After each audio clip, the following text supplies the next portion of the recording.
Hi, everyone. On today's episode, we're interviewing Dr. Lisa Wiedeman. She's been carnivore for 13 years now, and we thought it would be quite cool to do an interview with her and learn more about her thoughts and experience on the carnivore diet. And most of you are probably quite surprised to hear that she's been doing it for 13 years. But I'd say this would be a good example of someone who's been on this long term and see how they're doing and hear their side of the story. Yeah, hope you enjoy the show. It's exciting to be able to keep spreading the word because there's so much misinformation out there, and it's just I feel so sad for people who are caught up in that whole vegan movement and stuck in that, and don't have the open mind to actually keep researching because they're so set that that's the healthy way to go. So I think though more and more people are, because this is so huge compared to when I started back 13 years ago. We had this little tiny group of us, and so now it's kind of exploded, which is really neat, but it's still very strange because I could pretty much go anywhere and somehow the topic comes up. And then even there was a gym trainer down in Florida who'd never heard of carnivore. And I find that, but it's the spread of the whole keto movement, which is, I think, really skyrocketed and then perpetuates into it. It really kind of segues into carnivore because so many people on keto will plateau or not make further progress or not get the health benefits that they were really looking for. And sometimes it's that last 10% of plant material that gives you the 90% more of a benefit. So it's just great. It's great to be able to talk to as many people as I can. I'm just spreading my experience. I'm not, because nobody knows what the absolute right way is. I can just say from all the years that I've done it and all the people I've coached that I'm, ready to shout it from the rooftops like I try to do, that this is really an amazing, healthy way. And we have been so brainwashed in the opposite direction that I'm at the point now where I tell people, do the opposite of what you're seeing and being told. They say, stay out of the sun and put on lots of sunscreen. I say, don't put that toxic sunscreen chemical on your skin and get out in the sun as much as you can. They say eat lots of fruits and vegetables and lean meat. And I say, don't eat any fruits and vegetables and eat great fatty, meat. So it's kind of interesting. It's all these epiphanies along the way that are just really proven in, my own personal experience, because like I said, part of the issue is there's really not money to be made to tell people to eat meat, seafood, and eggs, drink water, and get healthy. So nobody's pouring millions of dollars into any studies. That's the biggest thing. People say, well, where's the science behind it? Where's the evidence? Where's the study? Well, again, who is funding these $2 million studies? It's really that expensive to fund a proper study. Plus, dietary studies are almost impossible to do properly. But nobody's doing that unless it's a pharmaceutical industry, or a food industry that is, or vitamin, mineral, vitamin or supplement people who are trying to get a study to say a specific thing to sell their specific product. And that's not the kind of study we want. We want the study that says, how healthy can you be with meat, seafood, eggs, and live your life. And nobody's making money off of that. No. Wasn't Sean Baker trying to raise money? Sean to do a Baker's been study? trying to get money together for a study. Yeah, so I donated to that. He has a GoFundMe, and I think I think that is still active, that GoFundMe, to raise a specific amount of money for a specific study that he's going to have done. And then on top of that, he's raising capital, I guess, for this company, which is basically to promote wellness instead of sickness. We live in a society where it's a sick care system. Our healthcare system is a sick care system. It's, Yeah. go to the doctor, get your diagnosis. The doctor figures out from the symptoms what to diagnose and what prescription to write, and you walk out with, going to the pharmacy and get the pills. And there's just so much, so much to be said for, we have to get to the root cause of what is happening. And it's really, it's crazy just to think that over 100 years ago, when these seed oils were introduced into our food system, is the demise of our health as a population. The obesity skyrocketed, stroke, cancer, arthritis, hypertension, mental disorders, all of these things exponentially increased with the increased use of those seed oils in all these processed foods. So that's getting the word out again, that it's not, that kind of information isn't put out in mainstream media. I don't know how yours is sort of filtered there, but all the advertisers that are on all these different channels are pharmaceuticals or big conglomerate food industry, and they're not going to let this information go on there where you should not be eating any of this processed food. Yeah. It's just not Yeah. going to happen.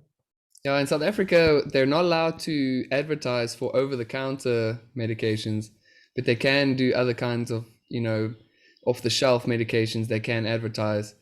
So in South Africa, they won't advertise for prescription medication, but they will advertise for other things. And we do get a lot of adverts for margarine and that kind of stuff. Yeah, and there's been a big plant-based move push as well in the stores with all the plant-based alternatives.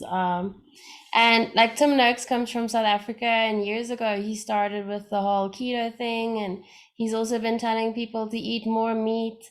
And there was actually this big court case he had to go through, and so Yeah, things are still that very old school here.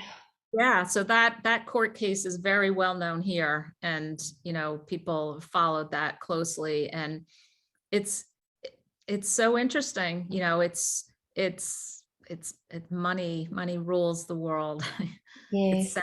It's sad. And I tell people, you have to be your own health advocate, and Mm, you really do. You can't rely on information that you're receiving. I mean, I feel badly for like my parents' generation. There's some that are computer and internet savvy, but a lot from my parents' generation, like people in their 80s, they're sitting there watching mainstream media, Dr. Oz and Good Morning America, and these standard shows that are just kind of feeding in. You got to have lots of fiber. And then so I say to my parents, I go, really? I haven't had fiber in 13 years. And and have lots and lots of fruits and vegetables. And that's, you need the antioxidants and you need the this and the that. And I'm like, no. Polyphenols. Yeah, but it's not, there's a lot of toxins, there's salicylates, oxalates, there's just so much to be said for doing your own homework. But honestly, without the internet, I don't know where people, you could go on Amazon and buy a book, like Dr. Ken Berry's Lies Your Doctor Told You. You could start off with that kind of thing, but you really need, but then of course you need the internet to get on Amazon to make that order. So, I keep trying to encourage my parents to go onto YouTube. There's just so much information. Now, of course, you can get a lot of opposite information, and the vegetarian and vegan and plant movement, and that's really big here too. But it's meat is for the masters and mush is for the masses. That's really kind of one of the sayings, is they're going to push cereal and grains and fake meat on the majority of the population. And I'm afraid of a potential scenario where what's going to happen if they actually start limiting or taxing meat, or really pushing that the propaganda of that way of eating. It's a scary thought.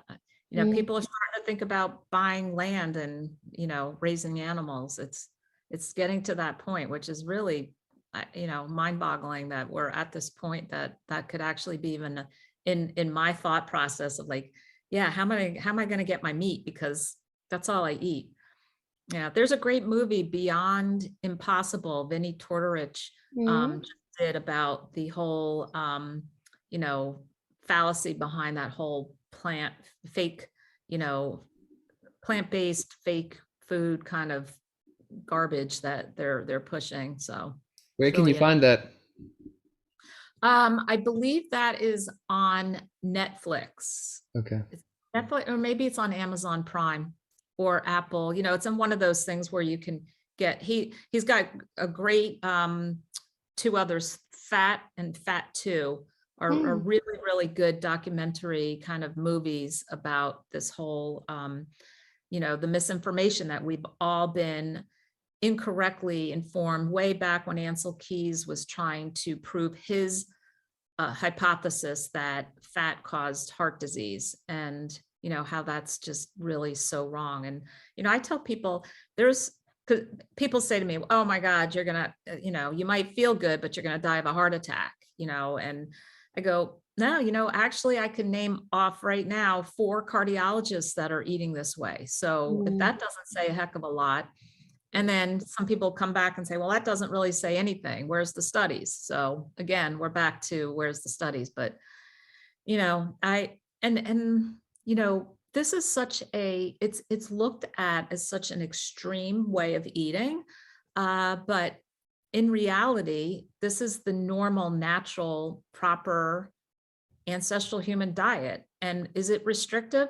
Yeah, it's restrictive in today's day and age because I'm not eating the 10,000 other products that are in the grocery store, and I'm eating meat, seafood, and eggs. But is it restrictive in what's natural to what I should be putting in my body?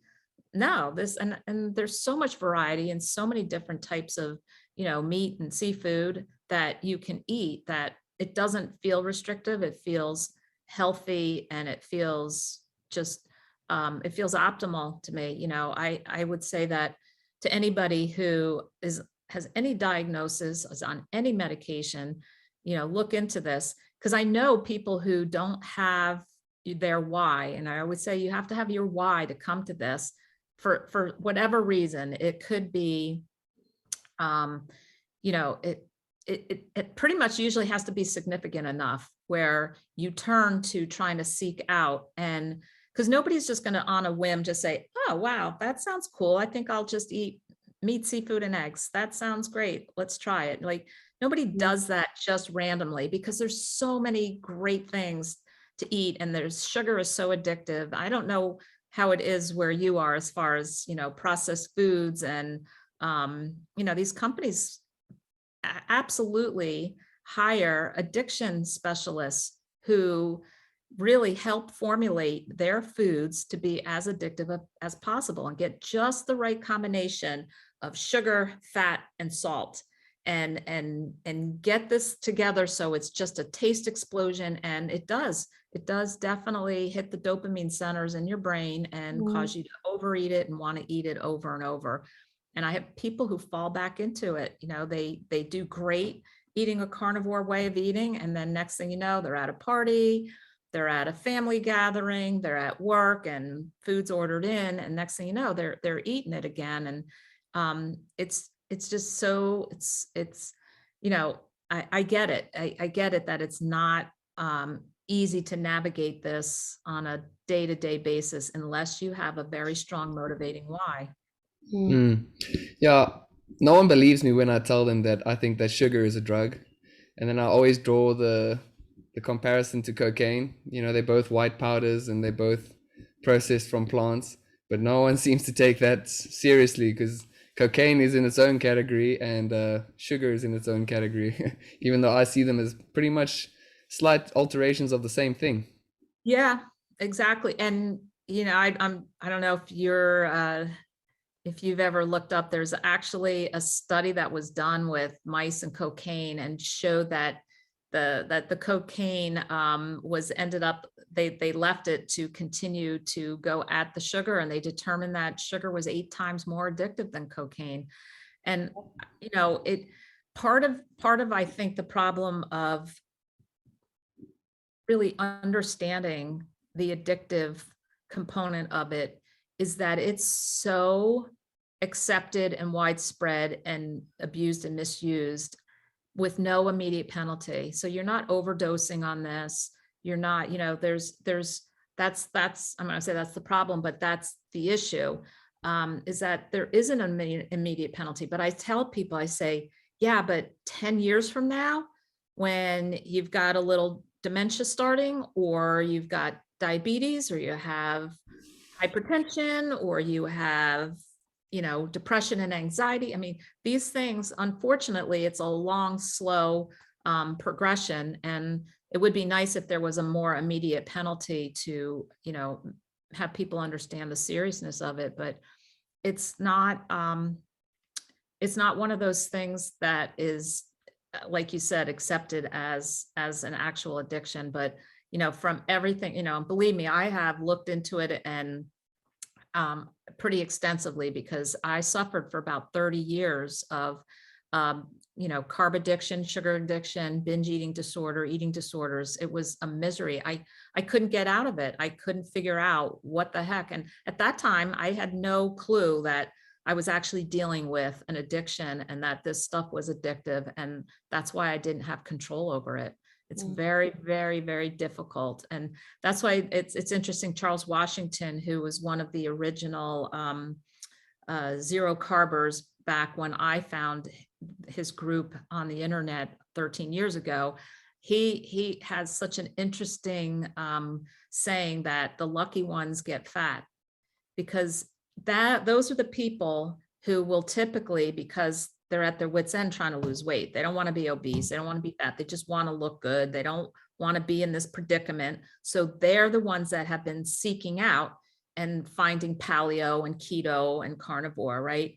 The unlucky ones are not showing that outward sign, and their bodies are inflamed inside. They're getting, melanomas. They're getting, psoriasis, eczema. They're getting these, maybe little things along the way, but they're not connecting it. And then it's not until you're decades in that something serious like, cancer, Alzheimer's, stroke, heart attack happens. So that's the awesome saying. The lucky ones get fat, because usually sooner than way later down the road are they the ones that have kind of awakened to figuring out that this is really what has to be done to, nourish your body and heal and not get into a disease state. Because I get so tired when I hear people say, well, oh yeah, my mom and my grandmother have arthritis. So, I've got my knees are really aching. And I'm like, no, well, you know what? Your mom and your grandmother ate crap food too, because it's been around since 1910.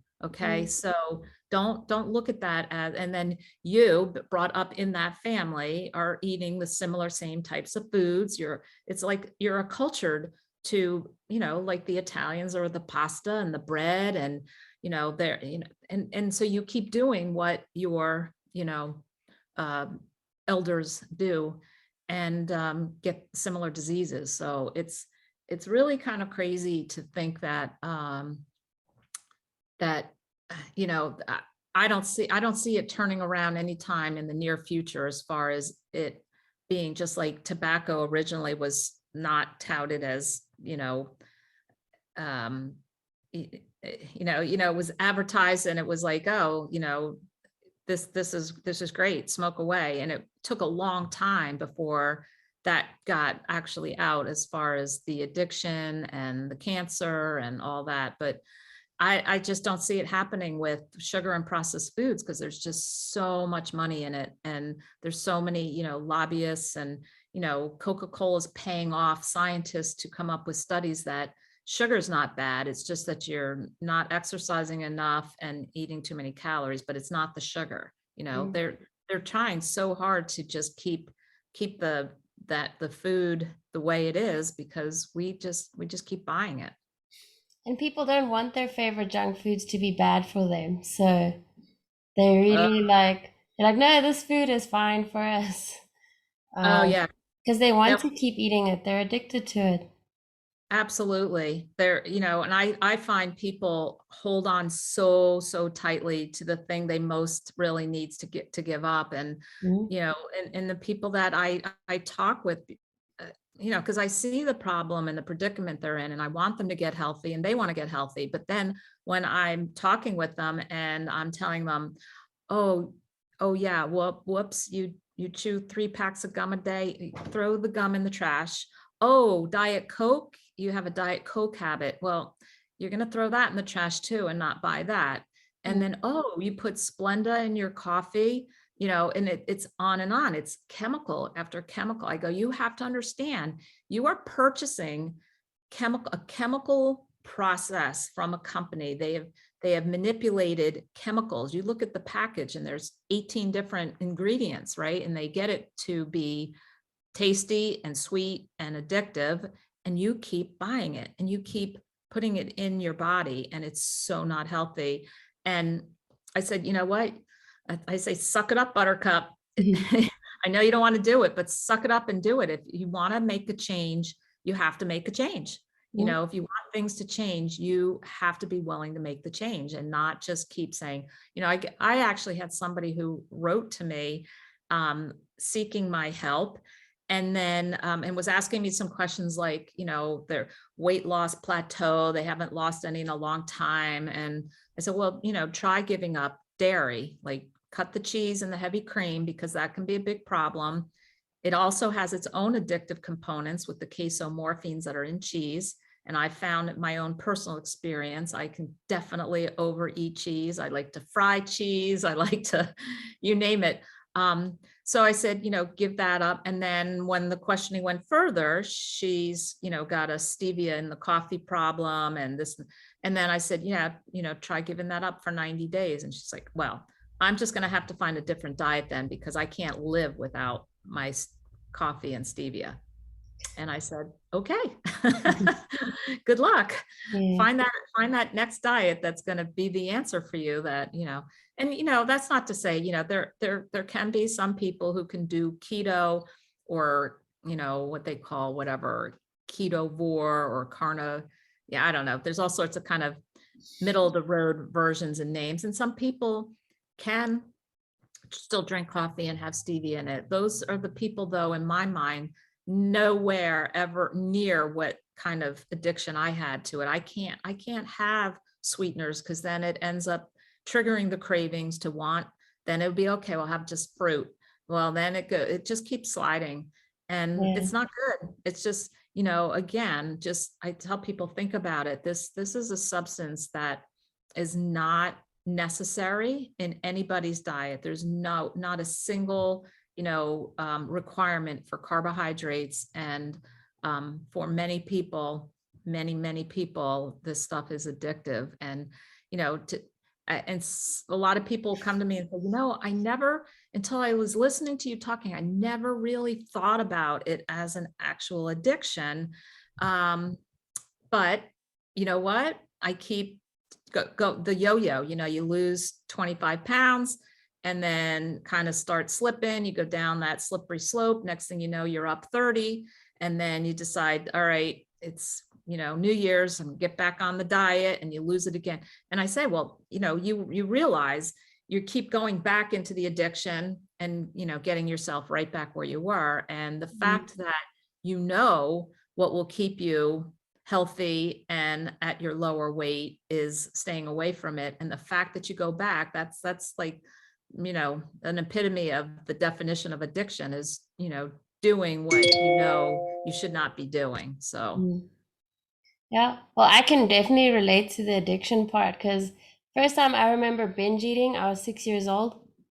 And my whole life I thought, oh, it's just a willpower thing. And I just kept trying to limit my portions and how much I ate, but I always just seemed to lose control. And then when I was diagnosed with PCOS quite a few years ago, I said, okay, I'm stopping the processed sugar, processed carbs, and that helped. And over time, I transitioned more to keto and then like animal based. We've done carnivore months here and there. And then I actually naturally started binging less and less as we went more animal based. Currently, I think I have a bit of a fruit addiction.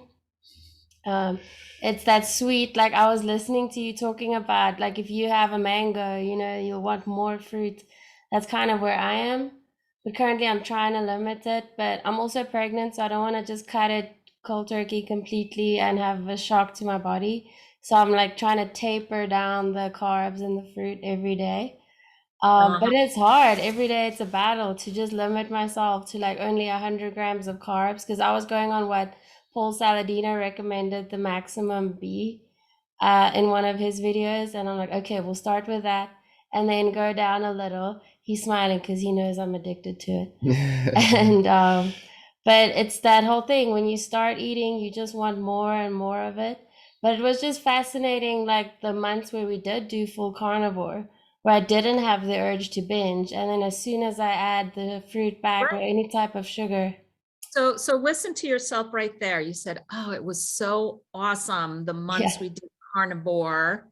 yeah, And then, okay, then we didn't do carnivore. Why? Because we were doing so awesome and feeling so awesome. But okay, there it is. That, yeah, and I've said that, I would notice, like when my kids were little, I'd have, the big quart of strawberries and I'd, be taking the stem out and rinsing, and every other one went in my mouth. It was just like, the aroma of it was coming off, the sight of it, the mm, firing up in my brain of wanting to chew and taste that strawberry sweet taste. And, same thing with a mango. I'd be like, all right, I'm going to have half a mango. And then the other half sitting there. And I'm like, might as well just finish it so I don't think about it anymore. And then, mm, and that's like, let's say the healthy aspect of the addiction. We're talking about fruit, but it's like I tell people, I was like, I can't eat half of a cupcake. I'm not moderating cupcakes. And I also know for me, I cannot moderate nuts. I can't moderate dried apricots. They're like mm, candy.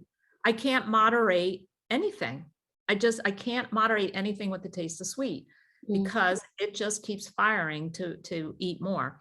And you feel great without it, then don't eat it, and once you stop it, the cravings eventually go away. yes, That's the beautiful thing. At least the physical cravings go away. There's still that memory and that mental thought process of, oh my gosh, boy, did I love nectarines, and that kind of thing. But you know what? It's just not in my life. And I don't even go into the produce section of the store at all.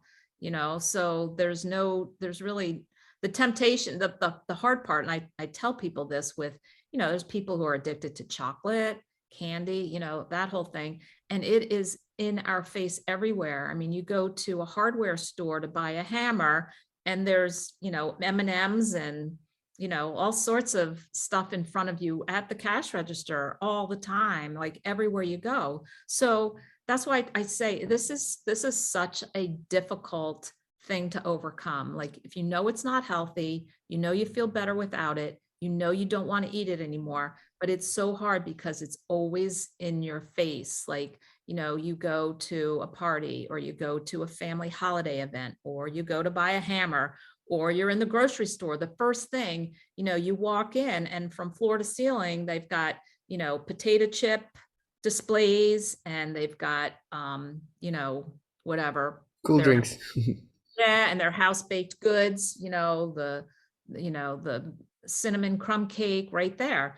mm, And here you walk into a mall and here we have this thing that's called anti-M's or something. And I swear they pipe the aroma of this yeast pretzel, these big, large pretzels that they'll either, have in cinnamon sugar or whatever, all different types of them. But the aroma of this yeast pretzel is like literally, and you walk in and it's like, it just hits you like, and it instantly starts triggering the thoughts. So it's everywhere. So that's why this is really one of the most difficult addictions to overcome. Because with alcohol, you can just avoid, you can literally avoid, you don't go in a bar, you don't hang out with your friends that drink anymore, you don't have it in your house, and it's not at every checkout counter, where you are. But with what we, and nobody, if somebody knows that you're a recovered alcoholic, nobody walks up to you at a family event or a party or at work and says, oh my God, you got to try this. This is the most awesome Cabernet you'll ever, like nobody's pushing it on you like they are with food. It's like, oh, I just baked this just for you. Or, oh my gosh, you got to try this, and it's pushed on you because people don't actually, just like you said, they don't realize that it is an actual addiction. So I say it would be similar to like a recovering alcoholic being a bartender as a job. That's kind of like an equivalent, is that you were always in it, surrounded by it, bombarded, with it. And it's so important. It's really so important to get it out of your life, because it will lead to gestational diabetes. You got to be careful about this stuff, because this is really, serious stuff. It's fructose is not meant to, glucose, sucrose, fructose. It's all not ideal in our bodies. No, it's not at all. So I was having a debate with some of my family the other day, and they were talking about macular degeneration, and I was sort of saying to people that no, I don't think it's more screen time and these sorts of things, because it started picking up much earlier than there were fluorescent lights and screens, and so they were blaming the more modern influences, like people are being on their phones too much and that we have too much bright light, as the reason for the increase in macular degeneration. So I wanted to know what your thoughts on that were. What are the causes? Yeah, so absolutely not a thought, a minuscule thought in my mind that it's caused by screen time. Zero inclination to think that there's any truth to that. If any of your listeners are interested truly about macular degeneration and the causes and how to prevent it or halt the progression if you currently have it, put in your show notes, cureamd.org. So it's cureamd.org. And Dr. Chris Kenobi just has an incredible website, and he's done, he pretty much has done like 8 years of research, and he is 100% sure, as I also feel that that's my opinion too, 100% sure that it comes down to our diet, the food we eat, and that in 1900, macular degeneration was like rare, like 1 in thousands and thousands and thousands of people. Now it's 1 in 3 for people over 80. Wow. And 1 in 11 in people over 50. I mean, it's huge. And what has changed, and he lays it all out in that website. He's got some great embedded videos you can click on and actually look at the science and the studies, and showing that Procter & Gamble pretty much came out with trans fats in 1911. And, prior to that, it was rare. Heart disease was extremely rare, and macular degeneration, there was like a couple cases, and now it's like exploded. And it has to do with processed foods and all of the seed oils, canola oil, soybean oil, cottonseed oil, all pretty much. I tell people, don't put a speck of oil in your body. Avoid it like the plague, and you will prevent macular degeneration. Oh, that's good to hear. Yeah. So, and there's 20,000 people every day diagnosed with macular degeneration. I mean, it's really at epidemic levels. And I was wrong. It was 1 in 3 people over the age of 75, not over the age of 80. 1 in 3 over 75 have a diagnosis of macular degeneration.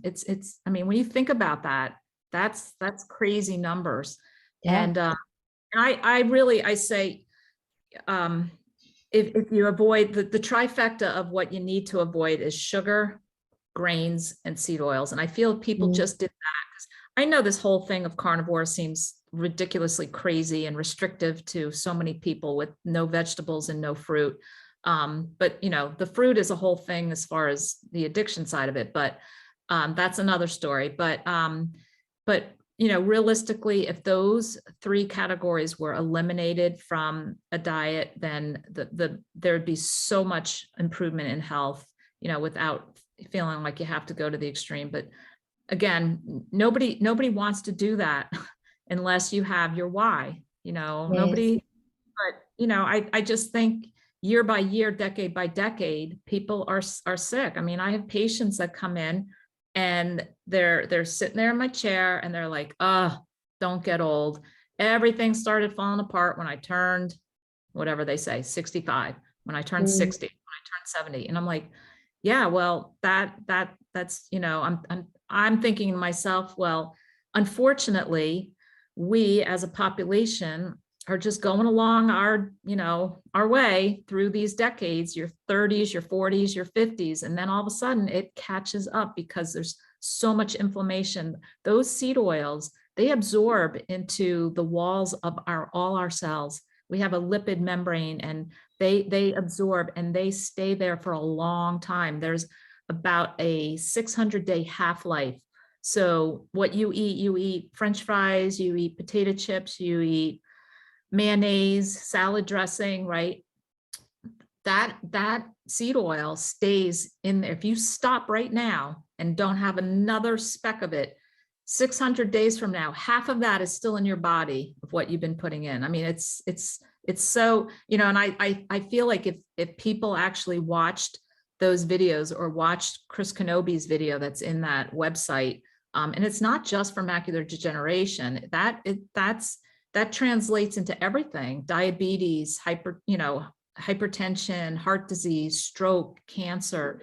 It's just how your body happens to express the damage from inflammation. And some people it's with their eyes, and some people it's their heart. So but it's so difficult. It's so difficult getting the word out and getting anybody to pay attention who isn't at that point yet in their life where they have their why.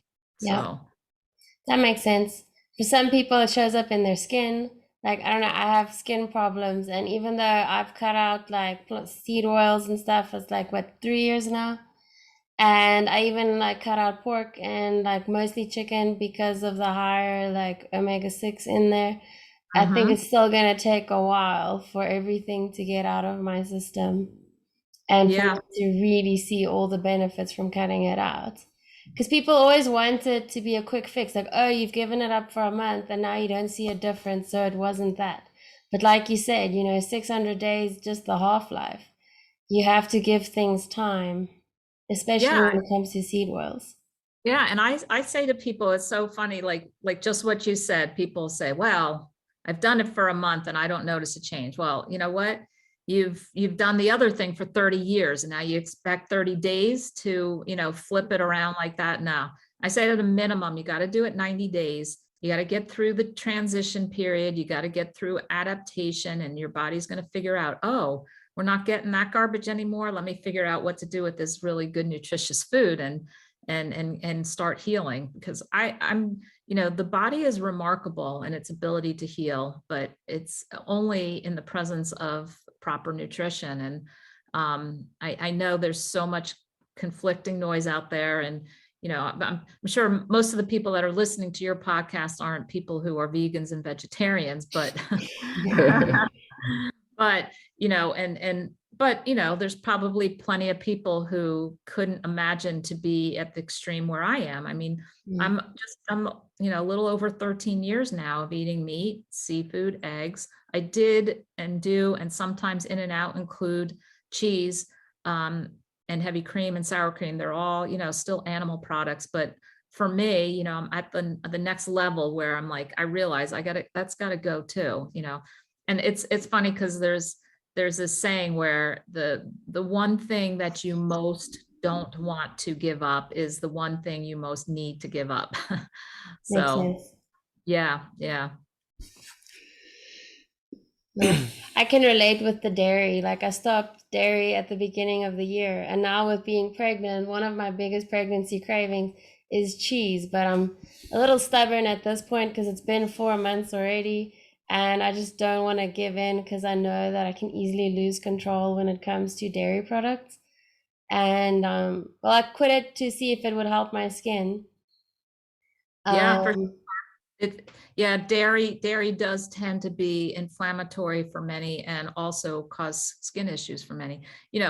Ultimately, once you're through pregnancy and nursing, you should, seriously do a total like 90-day elimination.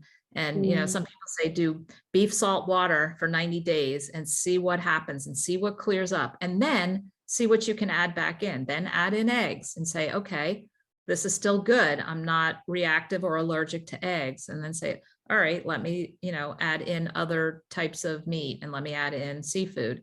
And then at that point, if everything's still awesome, you could say, all right, let me see if I can add in avocado.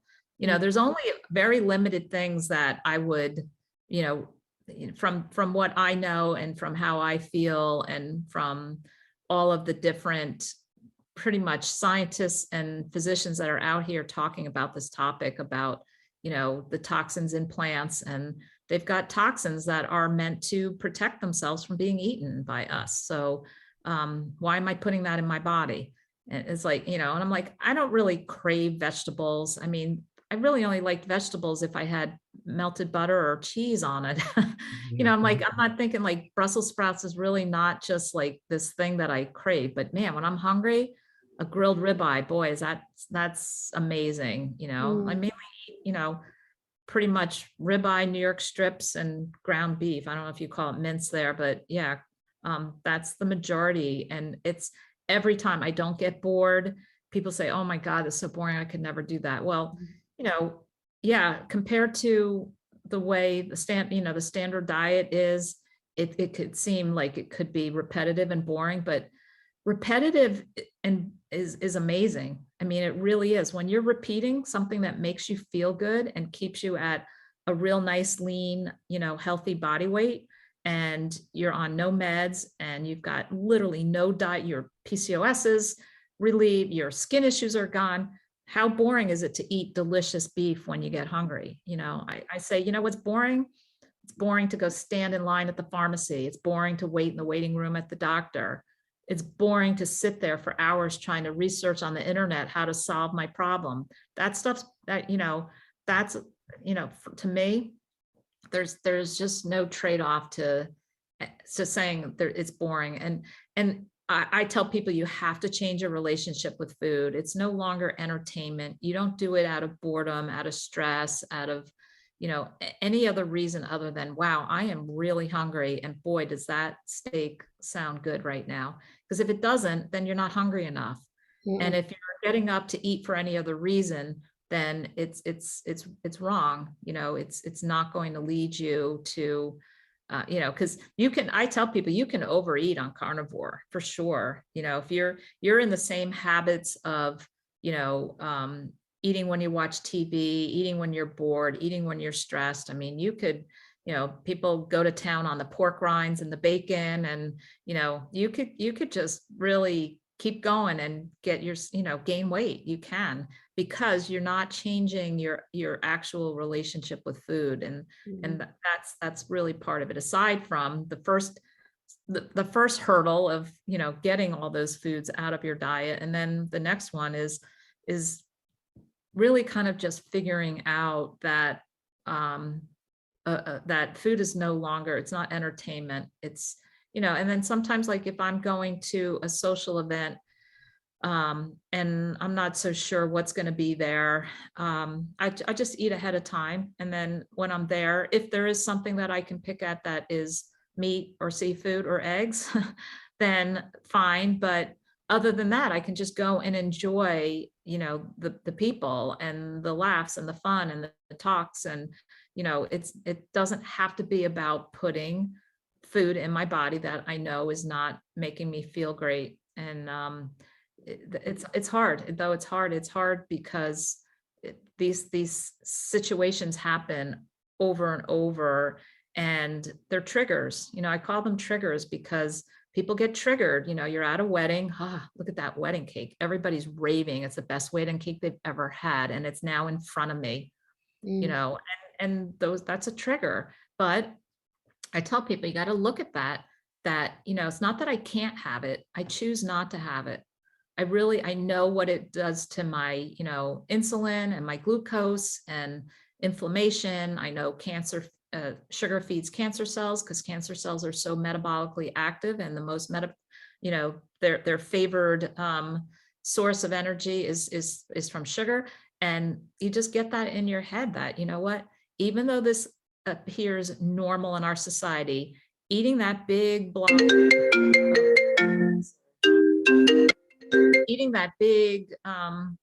block of wedding cake is totally not normal. It's just not it. And that's where I say it has to be the change in, really a whole change in your relationship with the food, that it's you have to look at it as a drug. And because it's very difficult to get on. And the same thing with the fruit. I'm telling you, it's like it will perpetuate you craving the sugar and wanting more fruit. And you're in the store and like, ooh, look at, these are on sale. And oh, well, I can't limit my carbs too much. I better get them. And you can convince yourself, but there's plenty of people, Kelly Hogan went through 3 pregnancies, totally carnivore. You don't need a single gram of carbohydrates. You just don't. It's, ancestrally that's the way it was. We don't need it. So, but again, it's very, very difficult. I'm not here to say that, oh, just do this and everything's great. It's very, very difficult. Oh, it's definitely very difficult. But what I found is with the restrictions, with everything we've cut out so far, it actually gives you freedom in a lot of ways.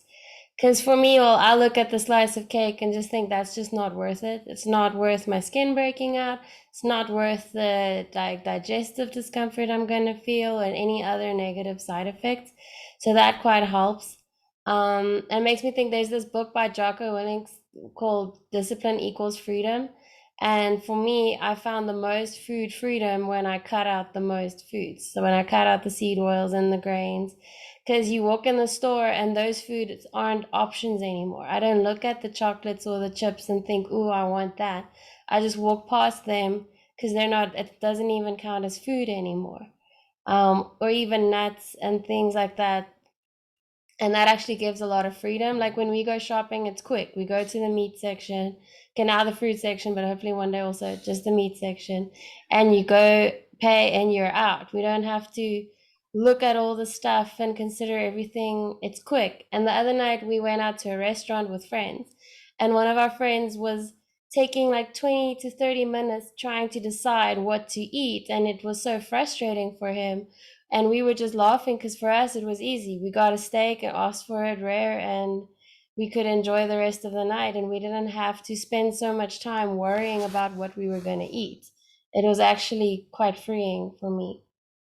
Yeah, and you're fortunate. I'll bring this up too, that you have each other on board with this, because I have so many situations where people are, feeling very alone in their family with this scenario, that and surrounded still by the foods that everybody else is still choosing to eat. And I tell people, I say, you have to get that stuff out of your house. If you have like a really strong addiction, you can't have that stuff in your house. You just can't. And, you can, it's hard though. I was in a similar situation, and I did not want to dictate what anybody else ate. I was hoping I could lead by example. I did with my kids. They were young at the time, like, instead of making pancakes anymore, I was trying to do like the almond flour, the coconut flour, is trying to get rid of the wheat. And I was trying to make changes, but they were so engrossed in pasta and pizza and, the standard ice cream at night and all that, that it made it very difficult for me. And that's part of the reasons why I run groups, is to bring a community together. I have right now, twice a week, I have a great big Zoom room of people who have become their own support community. And, it's just great to talk with other people, like-minded people who have come to this, and especially people who are feeling rather alone. Let's say they have no friends that are even keto or carnivore. They have no family. And not only do they not have family that's eating this way, but I call them all naysayers. They're actually kind of trying to sabotage.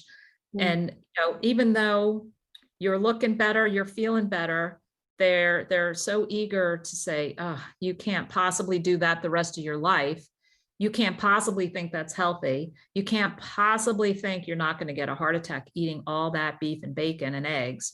It's like, like you're constantly getting barraged by that kind of noise, that it's so helpful having a community and to talk to and work through these issues, and just, be each other's, support group, because addiction is very isolating, and people, addictions love solitude.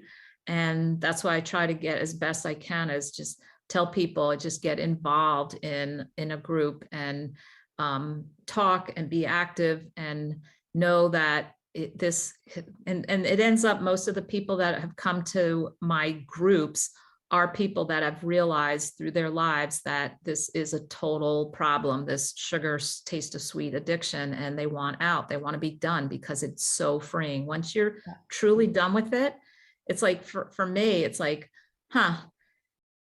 should I have a steak or should I have some ground beef? And then the next meal, it's like, open the fridge. What do I have? What do I need to defrost? That's it.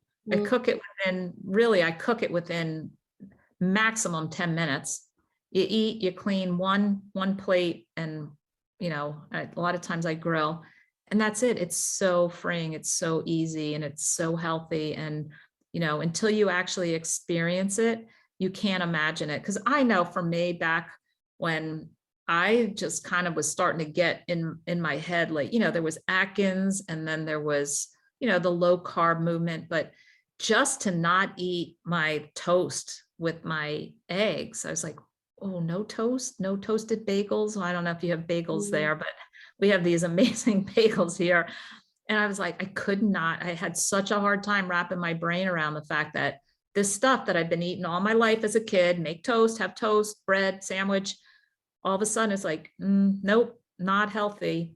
Not only is it not healthy, it's actually really, really, it's addictive. It's, because bread turns to sugar. It breaks apart. Carbohydrates all break down into sugar. So it doesn't matter whether it's a piece of bread or a piece of chocolate, it still kind of hits you the same. But it's hard. It's hard because we're so, it's a culture. It's part of who we are, is what we eat as we grow up, from the time we're little kids. And, unfortunately for me, I grew up, riding my bike to the, the little 5 and 10 candy store with my little girlfriends, probably 6, 7, 8 years old, a few blocks down, and going to get the pixie sticks and the gum. And it's like that, I know that's where it all starts. And, then it's Halloween and Easter and, Christmas and candy and cookies and, crap, that gets you fired up and keeps going. And then, well, of course, fruit's good for you. So, you try to say, I'm going to have fruit for dessert, and I'm not going to have ice cream. And that's all well and good, except it still perpetuates that craving, and just doesn't work well for people who have any sort of problems I want to heal from, or addictions to it. Yep. No, I definitely agree. Yeah, not that I want to harp on your fruit issue, but yeah, I'm quite lucky, because I'm very good at moderating, and I've never really had an emotional connection to food. Never. So even before I discovered this way of eating, I'd eat the same thing over and over again every day, and it didn't really matter to me, and I wasn't putting a lot of, it was sort of just what was the thing that would be the least effort for me to do to get food. Right. So you're coming from an angle where you've never had a weight problem and never had a health issue diagnosed of arthritis or anything like that, right? Mm-mm. So have you come on board because she was kind of, and you're like, all right, I don't need to eat these green beans anyway, who cares? And you're like, well, I was kind of the frontier on carnivore on side. carnivore, so I convinced him to quit sugar. He was eating so much sugar when we met. It was convenient, you know, he was living with his parents. That's what his mom bought, and it was just what was the easiest. And then I've been obsessed with health ever since I was a little kid. Unfortunately, for a while, I was listening to the low fat, eat 6 meals a day, that kind of thing. But then when I was officially diagnosed with PCOS, we were already dating. And then I said, okay, now I'm quitting sugar. And he quit with me. And so then he started like running with it. And then he came home the one day and he's like, well, I heard about this carnivore diet thing. I'm going to give it a try. So the day after our wedding, we started the carnivore diet, our first month of doing that, because I had some problems with my period. Like it wouldn't stop for a year and a half. I didn't stop bleeding for a year and a half, which was quite weird. And then we did the month of carnivore and it stopped, which was wonderful. So he kind of got me into the whole carnivore thing. I got him interested in how diet affects your health, and now you pretty much know more than me at this point. So it's been cool that he's helped me a lot. Yeah, so I've done a 6-month period with just meat and salt, red meat and salt, basically, maybe bacon here and there. So yeah, I definitely know what it feels like to go for long periods of time with just meat, and it does feel really good. Um, yeah, and then fruit for me, I like having it before I'm about to do something really anaerobically intense. So like I'll play ultimate frisbee or hockey, and so I'll normally try and time it for right before that. But other than that, yeah, as soon as I make a decision, then the decision's made. You know, it's not like I can feel the draw, so I can feel how fruit has that pull on you, so I can experience the like desire to, but I'm very good at like sort of removing myself from that desire and sort of controlling it. um but yeah, I'm definitely in July I want to go back to just meat and salt and water. so prior to you doing that, you know, whatever the intense aerobic activity that you're about to do, and you have the bit of fruit, right? So you've done it also without having the fruit? Yeah, I have And done it.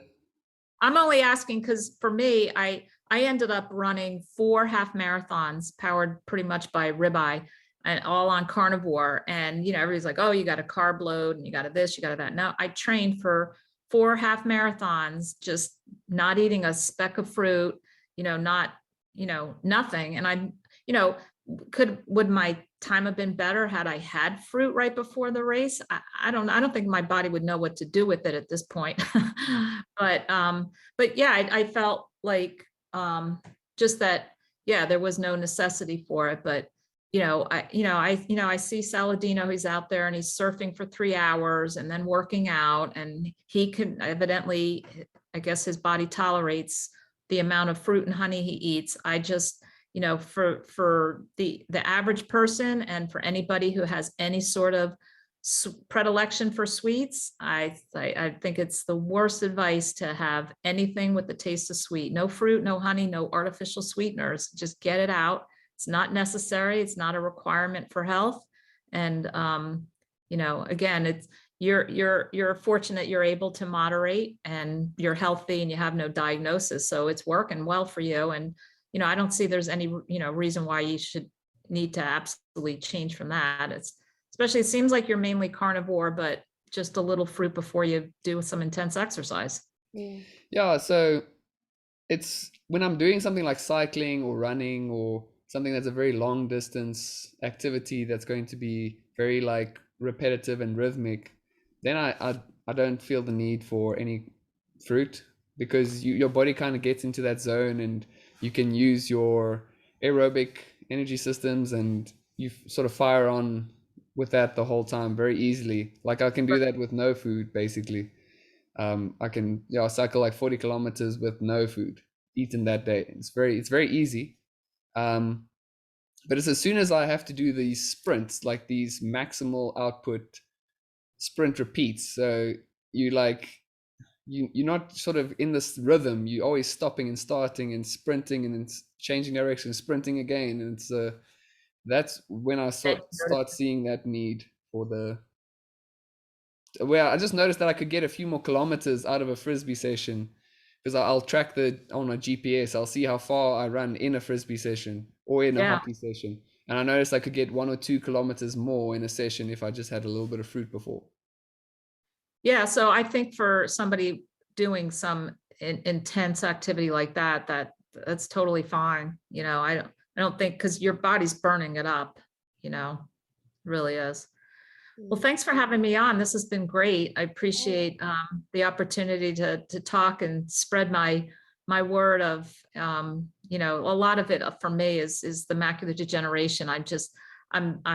It makes me so sad when, just last week, I diagnosed another person with macular degeneration, showed them the picture of the back of their eye, and we're like, oh my gosh, what can I do? And yeah, get ready for this.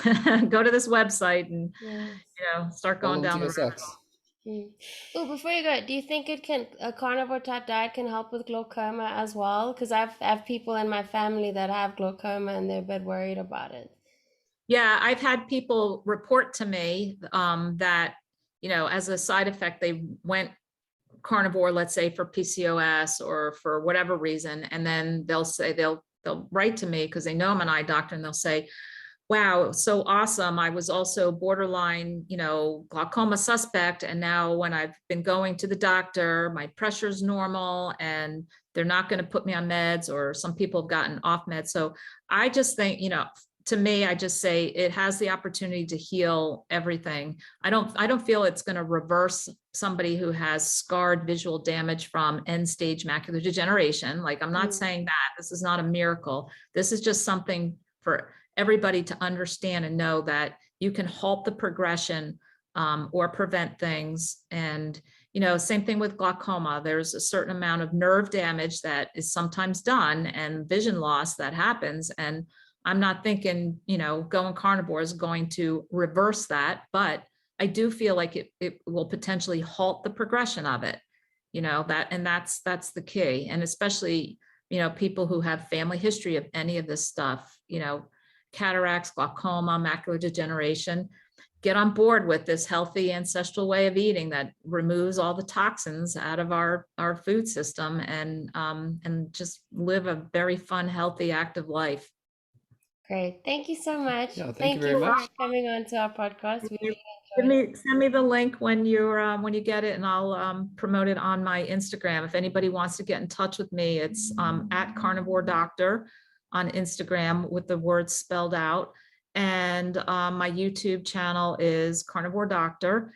And also my email is carnivoredoctor2020@gmail. If anybody wants to get in touch as far as doing group coachings. I have people around the world. I have people in Italy and the UK and Singapore. And so it's really kind of interesting. It's so fun having so many different people join together with the mission to get healthy. That's amazing. Oh, wonderful. Thank you so much. All right. Thanks for having me. Thank you. Bye. Have a great day. Bye. Bye.